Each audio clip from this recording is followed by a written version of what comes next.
কি ফিলিস্তিন নামটা শুনে এড়িয়ে যাচ্ছেন? যান, এড়িয়ে যান।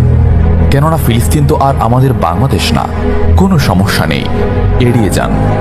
কিন্তু একটা কথা মনে রাখবেন, সেই কাল কিয়ামতের দিন যখন আল্লাহ আপনাকে প্রশ্ন করবে, তখন কি করবেন?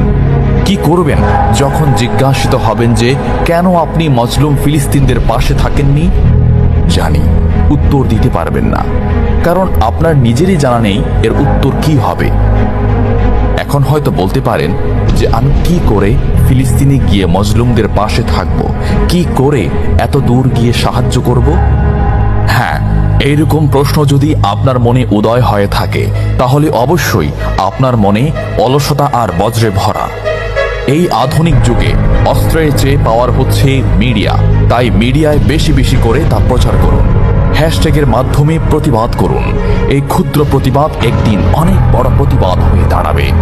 বিজয় একদিন ইসলামেরই হবে ইনশাআল্লাহ। এটা আমার কথা নয়, এটা এই মহাবিশ্বের প্রভুর কথা। একটা কথা মনে রাখবেন, ক্ষুদ্র ক্ষুদ্র বালিকণা, বিন্দু বিন্দু জল গড়ে তুলে পাহাড় পর্বত, সাগর অতল।